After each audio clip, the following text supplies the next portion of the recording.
સંકેત અને ઈશિતાના આધ્યાત્મિક ગુરુજી અને ગુરુમાતા નિકુંજ સર અને આશાબેન અહીં પધાર્યા છે, જે નાનપણથી નિષ્કામ ભાવે ઘણા બધા આધ્યાત્મિક વર્ગો લઈ રહ્યા છે અને એમણે હજારો જીવનોનું કલ્યાણ કર્યું છે. એમાંથી હું પણ એક છું. તો હું વિનંતી કરીશ નિકુંજ સર અને આશાબેનને સ્ટેજ પર આવવા અને સંકેત અને ઈશિતા માટે આશીર્વચન આપવા એમના આગળના સુંદર જીવન માટે. જોરદાર તાળીઓ થઈ જાય. પહેલાં તો સંકેત અને ઈશિતાને ખૂબ ખૂબ અભિનંદન.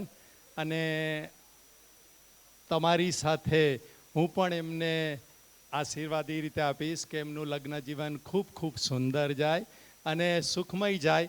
અને જે વર્ષોથી આ બંને ખૂબ સેવા કરતા હતા, કેટલા તમને ઘણા બધાને તો ખબર નહીં હશે, આ લોકોએ એટલા બધા યુવાનોને અહીંયા બધા ઉત્સાહથી નાચ્યા છે ને, આ બધા યુવાનોને ઊભા કરવામાં વર્ષોથી આ લોકોનો હાથ છે. અને એના પ્રતાપે જ અત્યારે સુખમય જીવન જીવી રહ્યા છે અને ભવિષ્યમાં પણ એવો આ રીતે બધાને આનંદ કરાવે. મને તો અલગ પ્રકારનો એક ભાવ છે હૃદયમાં ઈશિતા અને સંકેત માટે. અને અહીંયા બેઠેલા, અહીંયા હાજરેલા બધા લોકો કે એટલા સરળ સ્વભાવના છે. હવે હું એક જ વાત અહીંયા કહીશ કે તમે બધા મોબાઈલ લેવા જ કોઈ મોબાઈલ તમે ખરીદતા હશો, બરાબર? નવો મોબાઈલ લાવ્યા હો તો પહેલાં તેમાં સ્ક્રેચ ગાર્ડ લગાડો, પછી એને કવર લગાડો અને સંભાળીને તમે વાપરો છો, બરાબર છે? મોબાઈલ હશે 15, 20, 25,000, 50,000નો, પરંતુ એને બહુ સારી રીતે અને બધાથી બચાવીને, પાણીથી, અગ્નિથી વગેરે વગેરેથી બચાવીને તમે એને સાચવો છો. અને ઘરમાં રહેલા મા બાપ પણ ધ્યાન આપે કે મોબાઈલ લાવ્યો છે ખર્ચીને તો બરાબર વાપરજે અને એની સંભાળ રાખજે, એને સેફટી રાખજે. જો માણસ 25-50,000ના મોબાઈલમાં આટલું ધ્યાન રાખતો હોય તો મારી ઢીંગલી જેવી ઈશિતાને એ ઘરે લઈ આવવાનો છે તો એ ધ્યાન રાખશે.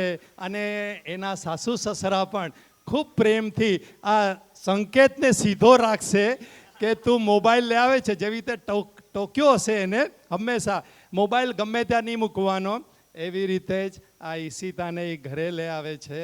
તો ચોક્કસ આ સંકેત એનું પ્રેમથી ધ્યાન રાખશે. અને એના મા બાપ પણ કંઈ ધ્યાન ન રાખતો હોય, ક્યાં અહીંયા હતા, ક્યાં ગયા મમ્મી પપ્પા સંકેતના? હા, મમ્મી અહીંયા.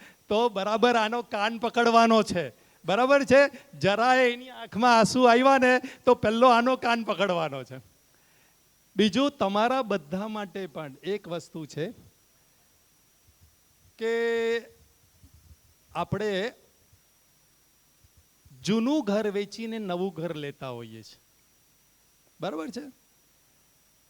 નવા ઘરમાં શિફ્ટ થઈ ગયા હોય, જૂનું ઘર વેચાઈ ગયું હોય, અને છતાં પણ કોઈ દિવસ આપણે જૂના ઘરની તકેદારી રાખીએ છીએ, આપી દીધું, બીજાને આપી દીધું ઘર, પછી એની ચિંતા કરતા નથી, એની ખણખોદ કરતા નથી.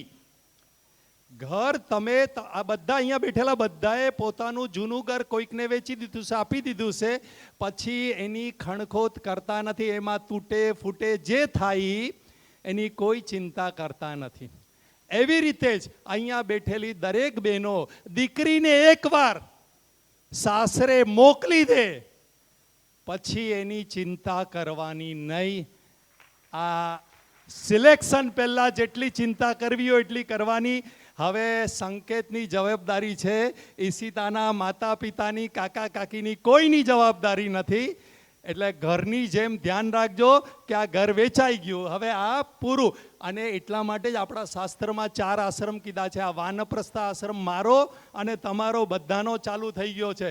હવે આ ઘર સોંપી દીધું, આના હાથમાં ચાવી આપી દીધી, આના હાથમાં ધંધો આપી દીધો. હવે મારી જવાબદારી પૂરી. આ 2 દ્રષ્ટાંત યાદ રહેશે તો દીકરીની માં અને દીકરાના માતા પિતા સુખેથી જીવશે.